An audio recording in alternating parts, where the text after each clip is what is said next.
అనుబంధం 2. ఒక లేఖ.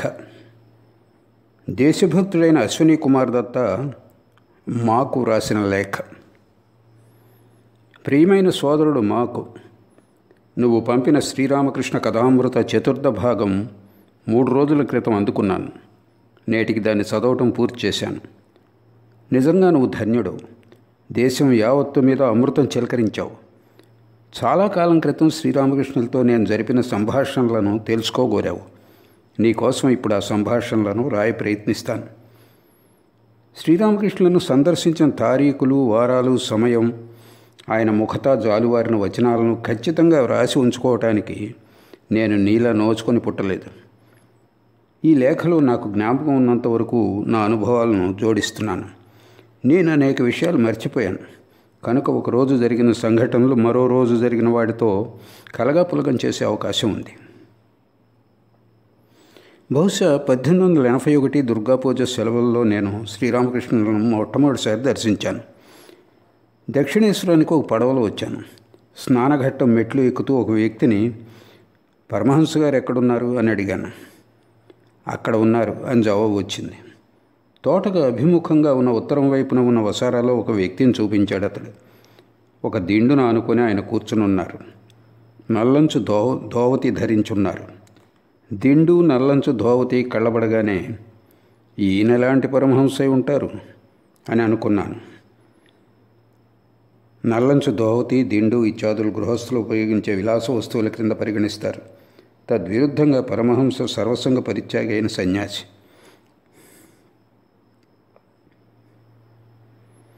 దగ్గరికి వెళ్ళి చూద్దును కదా. దిండుకు సగం ఆనుకుని చాచి ఉన్న మోకాళ్ళ చుట్టూ చేతులు కొక్కెంలా వేసుకుని ఆయన కూర్చుని ఉన్నారు. అప్పుడు ఇలా అనుకున్నాను, పెద్ద మనుషులు దిండ్లకు ఆనుకుని కూర్చున్నట్లు ఈయన కూర్చొనే వాడుక లేదు, కాబట్టి ఈయనే పరమహంస. ఆయన కుడివైపు దిండు ప్రక్కన ఒక పెద్ద మనిషి కూర్చుని ఉన్నాడు. అతడి పేరు రాజేంద్రలాల్ మిత్ర అని, వంగ ప్రభుత్వ సహాయ కార్యదర్శి అని తెలుసుకున్నాను. కాస్త దూరంలో ఇతరులు కూర్చుని ఉన్నారు. కొన్ని క్షణాలు గడిచాక శ్రీరామకృష్ణులు రాజేంద్రబాబుతో, కేశవ్ వస్తున్నాడేమో చూడు అన్నారు. నాడు కేశవ్ సేన్ వస్తున్నాడని స్పష్టమైంది. ఎవరో కాస్త దూరం వెళ్ళి తిరిగి వచ్చి, లేదు ఆయన రావటం లేదు అన్నారు. కాసేపు అయ్యాక బయట ఏదో శబ్దం వినబడితే, మళ్ళీ ఒకసారి వెళ్ళి చూడండి అన్నారు ఆయన. మళ్ళీ ఎవరో వెళ్ళి చూసి వచ్చి అదే సమాధానం చెప్పారు. అప్పుడు శ్రీరామకృష్ణ నవ్వి ఇలా అన్నారు, బయట ఆకులు చేసిన మర్మరధ్వని విని రాధ హో నా ప్రాణనాథుడు వచ్చాడు అనుకునేది. చూడండి, కేశవ్ ఎప్పుడు అలా ఆశలతో వేధిస్తూ ఉంటాడు.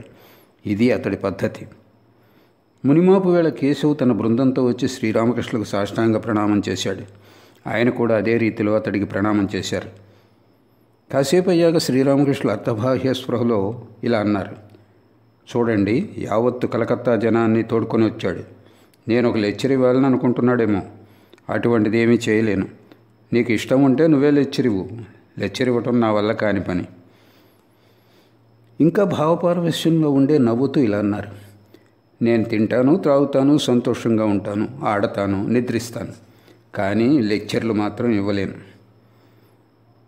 ఆయన్ని చూస్తూ కేశవ్ సేన్ భావపారవశ్యంలో మధ్య మధ్య ఆహా ఆహా అంటున్నాడు. నేను శ్రీరామకృష్ణులను చూస్తూ ఉన్నాను. ఇది నటన అనుకున్నాను. ఇలాంటిది నేను ఎన్నడూ చూసి ఉండలేదు. నా విశ్వాసం ఎంత ప్రగాఢమో నీకు సువిదితమే. సమాధి స్థితి నుండి బాహ్య చైతన్యంలోకి వచ్చాక శ్రీరామకృష్ణ కేశవ్తో ఇలా అన్నారు, కేశవ్, ఒకరోజు నేను మీ సమాజానికి వెళ్ళాను. నీ ప్రసంగం నడుమ మనమందరం భక్తివాహినిలో మునిగిపోయి తిన్నగా సచ్చిదానంద సాగరంలోకి వెళ్ళిపోదాం అనటం విన్నాను. వెంటనే తల ఎత్తి గ్యాలరీ వంక గ్యాలరీలో కేశవ్ భార్య, ఇతర స్త్రీలు కూర్చునున్నారు.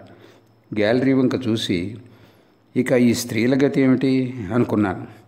చూడు కేశవ్, మీరు గృహస్థులు, ఒకే మారుగా సచ్చిదానంద సాగరాన్ని ఎలా చేరుకోగలరు? తోకకు ఇటుక కట్టిన ముంగిస వంటి వారు మీరు. దేని చూసో భయపడినప్పుడు అది గోడ నెగబ్రాకి తన గూట్లో కూర్చుంటుంది. అది అలా ఎంతసేపు అక్కడ కూర్చోగలదు? ఇటుకరాయి దాన్ని క్రిందకు లాగివేస్తుంది. దబ్బున నేల మీద పడుతుంది. మీరు కొంత ధ్యానధారణలు చేస్తారు, కానీ భార్యాబిడ్డల భారం మిమ్మల్ని క్రిందికి లాగివేస్తుంది. మీరు భక్తివాహినిలో మునిగిపోవచ్చు, కానీ మీరు మళ్ళీ తీరానికి రావాలి. మార్చి మార్చి మునుగుతూ తేలుతూ ఉండండి. మునిగి ఒకే మరి ఎలా అంతర్ధానం కాగలరు? అందుకు కేశవ్, అలా అయితే గృహస్థులకు గతి లేదా? మహర్షి దేవేంద్రనాథ్ ఠాగూర్ సంగతి ఏమిటి అని అడిగాడు. దేవేంద్రనాథ్ ఠాగూర్, దేవేంద్ర దేవేంద్ర అంటూ శ్రీరామకృష్ణులు ఆయనకు నమస్కరించాడు. పిదప ఇలా అన్నారు, మీకు ఒక కథ చెప్తాను వినండి. ఒక వ్యక్తి తన ఇంట్లో దుర్గాపూజ మహోత్సవాన్ని వైభవంగా జరిపేవాడు. సూర్యోదయం నుంచి సూర్యాస్తమానం వరకు మేకపోతుల బలి సాగుతూనే ఉండేది. కానీ కొన్ని సంవత్సరాలు గడిచాక ఆ బలి కార్యక్రమం అట్టహాసం చప్పబడింది. అప్పుడు ఎవరో వచ్చి ఆ వ్యక్తిని, అయ్యా, మీ ఇంట్లో జరిగే బలి కార్యక్రమం చప్పబడిపోయింది ఎందుకని అని అడిగారు. అందుకతడు, నువ్వు చూడలేదా, నా పళ్ళన్నీ ఊడిపోయాయి అన్నాడు.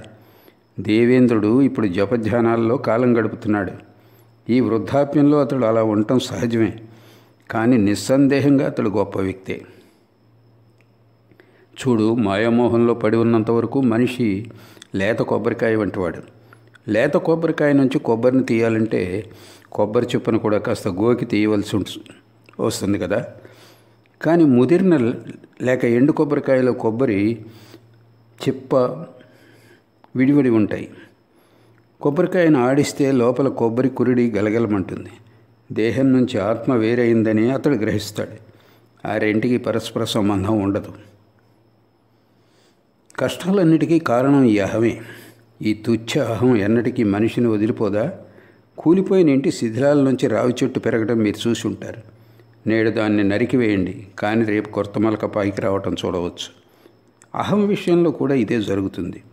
వెల్లుల్లిపై నలకొట్టిన గిన్నెను ఎన్నిసార్లు తోమినా దాని వాసన పూర్తిగా పోదు. సంభాషిస్తూ శ్రీరామకృష్ణులు కేశవ్తో ఇలా అన్నారు, మంచిది కేశవ్, మీ కలకత్తా బాబులు భగవంతుడు లేడంటారని నాకు తెలుసు. అది నిజమేనా? ఒక కలకత్తా పెద్ద మనిషి మేడమెట్లు ఎక్కాలనుకున్నాడు.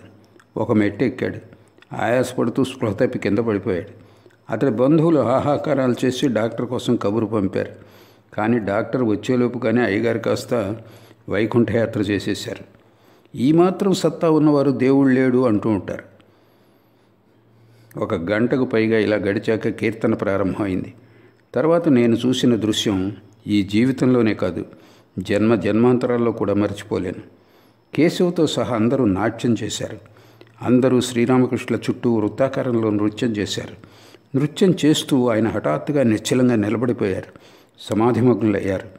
ఇలా చాలాసేపు ఉండిపోయారు. ఆయన మాటలు విన్నాక, దీన్నంతా చూశాక, అవును, ఈయన నిజంగా పరమహంసే అనుకున్నాను.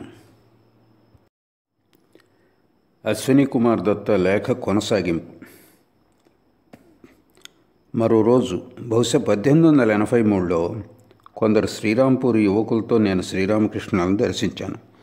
వారిని చూస్తూ ఆయన, వీరెందుకు ఇక్కడికి వచ్చారు అని అడిగారు. మీ దర్శనార్థం అన్నాను నేను. నాలో ఏముంది చూడటానికి, అక్కడికి వెళ్ళి ఆ బిల్డింగులను చూడవచ్చు కదా అన్నారు ఆయన. మహాశయ, వాటిని చూడటానికి వారు రాలేదు, మిమ్మల్ని చూడడానికే వచ్చారు అన్నాను నేను. శ్రీరామకృష్ణులు, ఓ అలాగైతే వీరు చెక్కుముక్కి రాళ్ళన్నమాట. వారిలో అగ్ని ఉంది. చెక్కుముక్కి రాళ్లను నీళ్ల కింద 1000 సంవత్సరాలు ఉంచినప్పటికీ ఆ రాళ్లను ఒకదానితో ఒకటి కొట్టిన మరుక్షణమే నిప్పు కణాలు బయలువెళ్తాయి. వీరు ఆ కోవకు చెందినవారు కాబోలు.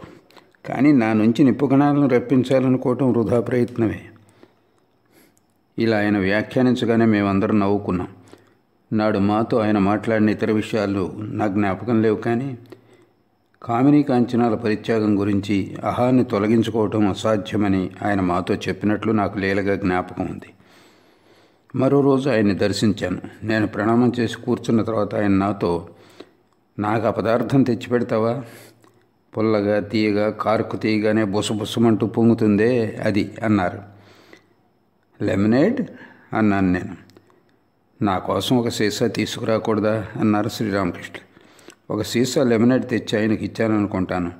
ఆ రోజు ఆయన వద్ద నేను తప్ప మరెవరూ లేరనే నాకు గుర్తు. ఆయన్ని కొన్ని ప్రశ్నలు అడిగాను. మీరు కులభేదాలు పాటిస్తారా అని అడిగాను.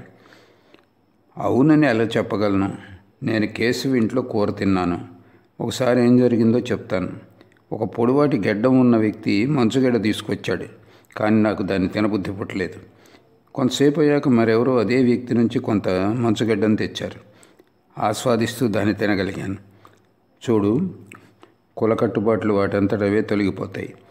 కొబ్బరి, తాటి చెట్లు ఎదిగే కొద్దీ వాటి మట్టలు వాటంతటవే రాలిపోతాయి. అట్లే కుల నియమాలు తొలగిపోతాయి. కానీ ఆ మూఢుల్లా బలవంతంగా తొలగించరాదు. బ్రహ్మ సమాజస్తుల్ని ఉద్దేశించి అన్నారు. కేశవుని గురించి మీరేమనుకుంటున్నారు అని అడిగాను నేను. ఓ, అతడు సాధు స్వభావం కలవాడు అన్నారు ఆయన. త్రైలోక్యుడో అని అడిగాను. మంచివాడు, బాగా పాడుతాడు అన్నారు. శివనాథ్ బాబు అని అడిగాను. చాలా మంచివాడు, కానీ వాదిస్తూ ఉంటాడు. హిందువుకు బ్రహ్మసమాజస్తుడికి తేడా ఏమిటి అని అడిగాను నేను. అందే శ్రీరామకృష్ణులు, తేడా అంతగా లేదు. సన్నాయి వాయించే ఒక వ్యక్తి ఒకే రాగంలో వాయిస్తూ పోతాడు, మరో వ్యక్తి విభిన్న రాగాలు పలికిస్తాడు. బ్రహ్మ సమాజస్తులు ఒకే రాగాన్ని ఆలపిస్తారు. వారు నిరాకారాన్ని గట్టిగా పట్టుకుని ఉన్నారు. కానీ హిందువులు వివిధ రాగాలు ఆలపిస్తారు. అంటే భగవంతుణ్ణి వివిధ రూపాల్లో ఆరాధించడంలో ఆనందిస్తారు. నిరాకార భగవంతుని నీటితోనూ, సాకార భగవంతుని మంచుగడ్డతోనూ పోల్చవచ్చు. నీరు ఘనీభవించి మంచుగడ్డగా రూపాంతరం చెందుతుంది. జ్ఞానాగ్ని వేడిమిచ్చే మంచుగడ్డ నీరుగా కరుగుతుంది. భక్తి యొక్క శీతల ప్రభావం చేత నీరు మంచుగడ్డ రూపాన్ని సంతరించుకుంటుంది. ఉన్నది ఒక్కటే, జనం దాన్ని వివిధ నామాలతో పేర్కొంటారు. ఒక ఘట్టం నుండి నీరు తీసుకువెళ్ళేవారు జలం అంటారు. రెండవ ఘట్టం నుండి తీసుకువెళ్ళేవారు పానీ అంటారు. మూడవ ఘట్టం వారు వాటర్ అని, నాలుగవ ఘట్టం వారు ఆక్వా అని పేర్కోవటం కద్దు. కానీ ఉన్న పదార్థం ఒక్కటే, నీరు అన్నారు ఆయన. బారిసాల్ వాస్తవుడైన అచలానంద తీర్థ అవధూతను కలుసుకున్నానని శ్రీరామకృష్ణులకు చెప్పాను. కొత్త రంగుకు చెందిన రామ్కుమార్ కదా అతడు అని అడిగారు ఆయన. అవునండి అన్నాను నేను. నీకు ఎలా అనిపించాడు? బాగా నచ్చాడండి అన్నాను నేను. సరే, నీకు ఎవరు బాగా నచ్చారు, అతడా లేక నేనా అని అడిగారు శ్రీరామకృష్ణులు. మీ ఇద్దరి మధ్య పోల్చడానికి ఏముంది? అతడు పండితుడు, విద్వాంసుడు, కానీ మీరు పండితులా అన్నాను నేను. నా జవాబు విని శ్రీరామకృష్ణ దిగ్భ్రమ చెంది మౌనం వహించారు. ఓ క్షణం తర్వాత నేను, అతడు పండితుడే కావచ్చు, కానీ మీరు సరదా మనిషి, మీ సాహచర్యం ఎంతో సరదాగా ఉంటుంది అన్నాను. ఈ మాట విని శ్రీరామకృష్ణ నవ్వి, భేష్ భేష్, బాగా చెప్పావు అన్నారు. నా పంచవటిని సందర్శించావా అని అడిగారు. సందర్శించానండి అన్నాను నేను. తాము అక్కడ అనుష్ఠించిన సాధనల గురించి కొంచెం వివరించి చెప్పారు. నాంగ్టా గురించి కూడా చెప్పారు. తర్వాత నేను ఆయన్ను భగవదనుభూతిని ఎలా పొందగలను అని అడిగాను. అందుకు శ్రీరామకృష్ణులు, ఇనుమును అయస్కాంతం ఆకర్షించే తీరులో భగవంతుడు మనలను సరదా ఆకర్షిస్తున్నాడు. కానీ ఇనుము మట్టిచే కప్పబడినప్పుడు అయస్కాంతం దాన్ని ఆకర్షించదు. మట్టిని కడిగి వేసిన మరుక్షణమే అయస్కాంతం ఇనుమును ఆకర్షిస్తుంది. భగవంతునికై విలపించు, కన్నీరుని మనసులోని మాలిన్యాన్ని కడిగి వేస్తుంది అన్నారు. ఆయన పలుకులు నేను రాసుకుంటున్నప్పుడు ఆయన ఇలా వ్యాఖ్యానించారు. ఇలా చూడు, గంజాయి అనే మాటను పలుసార్లు కేవలం ఉచ్చరిస్తే మత్తు కలుగుతుందా? గంజాయి ఆకు తెచ్చి దాన్ని నూరి నీళ్లలో కలిపి త్రాగాలి. పిదపి ఇలా అన్నారు, మీరు గృహస్థ జీవితం గడపనున్నారు కనుక మీ మనస్సును భగవచ్చింతనలో ఉన్మత్తం చేసుకోండి. మీరు మీ కర్తవ్యాలు నిర్వహిస్తూ ఉంటారు, కానీ ఆ ఆహ్లాదకర ఉన్మత్తతను అట్లే నిలుపుకోండి. కానీ సుఖదేవునిలా భగవచ్చింతన అనే కైపులో బాహ్యస్పృహను కోల్పోయి దిగంబరులుగా మీరు పడి ఉండలేరు. సంసారంలో మీరు ఉన్నంతకాలం భగవంతునికి ముక్త్యారనామా ఇచ్చివేయండి. మీ బాధ్యతలన్నీ ఆయన పరం చేయండి. ఆయన ఇచ్చ మేరకు నిర్వర్తిస్తాడు. ధనవంతుని ఇంటి దాసీ మనిషిగా ఈ సంసారంలో జీవించండి. ఆమె తన యజమాని పిల్లలకు స్నానం చేయిస్తుంది, ఆహారం తినిపిస్తుంది, వాత్సల్యంతో అనేక విధాలుగా వారిని చూసుకుంటుంది. వారు తన సొంత పిల్లలన్నట్లు, కానీ వారు తన పిల్లలు కారనే విషయం ఆమెకు బాగా తెలుసు. ఆమెను పని నుండి తొలగించి వేయగానే ఆటకట్టు. అప్పుడు ఆ యజమాని పిల్లలతో ఆమెకు ఎలాంటి సంబంధం ఉండదు.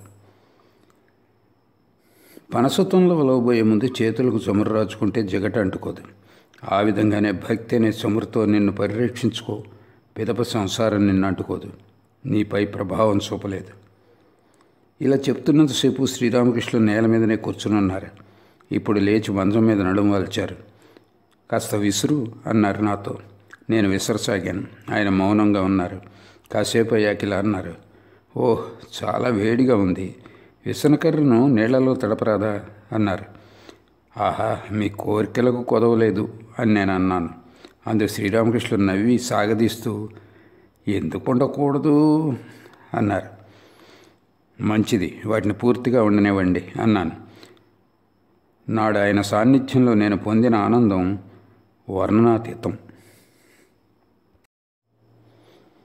అశ్విని కుమార్ దత్త లేఖ కొనసాగింపు.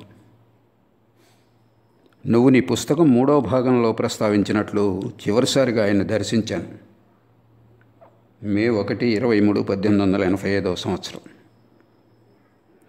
ఆ రోజు నాతో అప్పుడే పట్టభద్రుడైన మా పాఠశాల ప్రధానోపాధ్యాయుడు కూడా వచ్చాడు. మరో రోజు నువ్వు అతన్ని కలుసుకున్నావు. అతన్ని చూడగానే శ్రీరామకృష్ణులు, ఇతన్ని ఎక్కడి నుండి పట్టుకొచ్చావు? ఇతడు సజ్జనుడు అన్నారు నాతో. పితపి ఇలా కొనసాగించారు. నువ్వు న్యాయవాదివి, చాలా తెలివిగలవాడివి. నీ తెలివిలో కొంచెం నాకు ఇవ్వరాదా? ఆ రోజు నీ తండ్రి గారు ఇక్కడికి వచ్చి 3 రోజులు గడిపారు. మీకు ఎలా అనిపించారు అని నేను అడిగాను. మంచివారే, కానీ మధ్య మధ్యలో అసందర్భంగా మాట్లాడుతుంటారు అన్నారు ఆయన. ఆయన మళ్ళీ వచ్చినప్పుడు ఆ జాడ్యం వదిలిపోయేలా చేయండి అన్నాను నేను. ఆ మాటకు శ్రీరామకృష్ణ చిన్నగా నవ్వారు. మాకు ఏమైనా ఉపదేశాలు ఇవ్వండి అని అడిగాను నేను. నీకు హృదయ్ తెలుసా అని అడిగారు శ్రీరామకృష్ణ. ఆ పేరు విన్నాను అన్నాను నేను. శ్రీరామకృష్ణులు, హృదయ్ నాతో ఇలా అనేవాడు. మామ, నీ ఉపదేశాలన్నింటినీ ఒకేసారి ఇచ్చేయవద్దు. పదే పదే ఒకే ఉపదేశాన్ని ఇస్తుంటావెందుకు? అందుకు నేను ఇలా అనేవాడిని. ఒరే మూర్ఖుడా, నీకెందుకురా? అవి నా పలుకులు. వాటిని నా ఇష్టానుసారం 1,00,000 సార్లు చెప్పిందే చెప్తుంటాను. నువ్వు నోరు మూసుకో. నేను నవ్వుతూ అంతే కదా అన్నాను. కాసేపు అయ్యాక ఆయన మంచం మీద నుండి లేచి కూర్చున్నారు. ఓంకారాన్ని అనేకసార్లు జపించారు. తర్వాత ఈ పాట పాడారు. మునుగవే లోతుకు మునుగవే మనసా, సర్వేషు సౌందర్య సంద్రంబునందు. మునుగవే లోతుకు మునుగవే మనసా, సర్వేషు సౌందర్య సంద్రంబునందు. 2-3 చరణాలు పాడగానే సమాధిమగ్నులయ్యారు. సమాధి స్థితి నుండి బాహ్య స్పృహలోకి వచ్చాక గదిలో పచారులు చేయసాగారు. ధరించిన పంచెను 2 చేతులతో నడుందాకా పైకి లాక్కున్నారు. పంచె ఒక చెంగు నేల మీద దోగాడుతోంది, 2వ చెంగు వదులుగా క్రిందికి వేలాడుతోంది. నా సహచరుణ్ణి మోచేత్తో పొడుస్తూ, చూడు ధోవతి తీరు అంటూ గుసగుసలో చెప్పాను. ఒక క్షణకాలం తర్వాత ఆయన, ఏం పేడా, తీసిపారేస్తా అంటూ తన ధోవతిని తీసిపారేశారు. దిగంబరంగా గదిలో పచారులు చేయసాగారు. గది ఉత్తరం వైపు నుండి ఒక గొడుగును చేతికర్రను తీసుకువచ్చి, ఇవి మీవా అని అడిగారు. మావి కావని నేను అనబోతుండగా ఆయన ఇలా అన్నారు. నాకు తెలుసు, ఒక వ్యక్తిని అతడి గొడుగు చేతికర్రతో బేరీజు వేయగలను. కొంతసేపటి క్రితం ఇక్కడ కూర్చుని ఒక ముక్క కూడా అర్థం చేసుకోకుండా నా మాటలన్నింటినీ దిగమింగిన ఫలానా వ్యక్తికి చెందినవి ఇవి అన్నారు. కొన్ని నిమిషాలు గడిచాయి. అదే స్థితిలోనే తమ మంచం ఉత్తరం చివర కూర్చుని, నువ్వు నన్ను అనాగరికునిగా పరిగణిస్తున్నావా అని అడిగారు. లేదండి, మీరు నాగరికులు. నన్నెందుకు అలా అడుగుతున్నారు అన్నాను నేను. చూడు, శివనాథ ప్రభృతులు నేను నాగరికుడిని కానని భావిస్తారు. వాళ్ళు వచ్చినప్పుడు నేను వస్త్రం ధరించి ఉండాలట. నీకు గిరీష్ ఘోష్ తెలుసా అని అడిగారు. ఏ గిరీష్ ఘోష్? నాటకాలు వేసే గిరీష్ ఘోషా అని అడిగాను నేను. అవునన్నారు ఆయన. అతన్ని ఎప్పుడు చూడలేదు, కానీ అతడి గురించి విన్నాను అని చెప్పాను. మంచివాడు అన్నారు శ్రీరామకృష్ణులు. అతడు త్రాగుతాడంటారు అన్నాను నేను. త్రాగని త్రాగుడు ఎంతకాలం కొనసాగిస్తాడు? నీకు నరేంద్రుడు తెలుసా అని అడిగారు. తెలీదండి అన్నాను. అతన్ని నువ్వు కలుసుకోవాలని నా అభిలాష. అతడు BA పరీక్షలో ఉత్తీర్ణుడయ్యాడు, అవివాహితుడు అని చెప్పారు. మంచిదండి, అతన్ని కలుసుకుంటాను అన్నాను నేను. అందుకు శ్రీరామకృష్ణులు, ఈరోజు రామచంద్రదత్త ఇంట్లో సంకీర్తన జరగనున్నది, నువ్వు అతన్ని అక్కడ కలుసుకోవచ్చు, ఈ సాయంత్రం అక్కడికి వెళ్ళు అన్నారు. అలాగేనండి అన్నాను నేను. సరే, మరిచిపోవద్దు సుమా అన్నారు ఆయన. ఇది మీ ఆదేశం, నేను శిరసావహించనా, తప్పకుండా వెళతాను అన్నాను నేను. తర్వాత ఆయన తమ గదిలోని చిత్రపటాలను మాకు చూపించి, బుద్ధుని చిత్రపటం దొరుకుతుందా అని అడిగారు. దొరకవచ్చండి అన్నాను నేను. నా కోసం ఒకటి పట్టుకురా అన్నారు ఆయన. అలాగేనండి, ఈసారి వచ్చినప్పుడు తీసుకొస్తాను అని చెప్పాను. కానీ నేను మళ్ళీ దక్షిణేశ్వరం వెళ్ళటం జరగలేదు. ఆనాడు సాయంత్రం నేను రాంబాబు ఇంటికి వెళ్ళి నరేంద్రుని కలుసుకున్నాను. ఒక గదిలో శ్రీరామకృష్ణులు ఒక దిండుకు చేరగలబడి కూర్చుని ఉన్నారు. నరేంద్రుడు ఆయన కుడివైపు, నేను ఎదురుగా కూర్చున్నాం. నరేంద్రుని ఆయన నాతో మాట్లాడమన్నారు. కానీ నరేంద్రుడు, ఈరోజు విపరీతమైన తలనొప్పిగా ఉంది, మాట్లాడడం లేదు అన్నాడు. మరొక రోజు మాట్లాడుకోవచ్చు అన్నాను నేను. ఆ మరో రోజు 1897 సంవత్సరం మే లేక జూన్ నెలలో ఆల్మోరాలో తటస్థించింది. శ్రీరామకృష్ణుల అభిలాష 12 ఏళ్ల తర్వాత నెరవేరింది. ఓహ్, ఆల్మోరాలో స్వామి వివేకానందతో ఎంత ఆనందంగా రోజులు గడిపానో కదా. కొన్ని వేళల్లో అతడు బస చేసిన ఇంట్లో, కొన్ని సందర్భాల్లో నా ఇంట్లో, ఒకరోజు ఏకాంతంలో ఇద్దరం ఒక కొండ శిఖరం మీద. ఆ తర్వాత అతన్ని నేను ఎన్నడూ కలుసుకోలేదు. ఆల్మోరాలో మేమిద్దరం కలుసుకోవటం శ్రీరామకృష్ణుల మనోవాంఛితాన్ని నెరవేర్చడానికేమో అని నాకు అనిపిస్తోంది. శ్రీరామకృష్ణులను నేను 4-5 సార్లు కంటే ఎక్కువ కలుసుకోలేదు. కానీ ఆ స్వల్ప కాల వ్యవధిలోనే మేము సహాధ్యాయులమన్నంత సన్నిహితులమైపోయాం.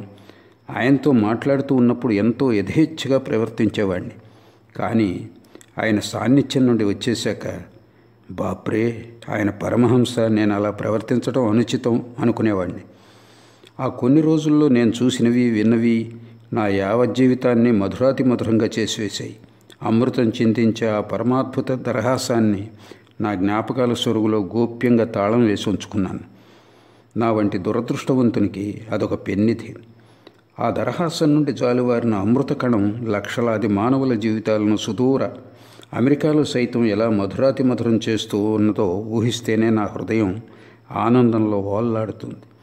నాకే అలా అనిపిస్తూ ఉంటే నువ్వెంతటి భాగ్యశాలివో నీకే ఎరుక.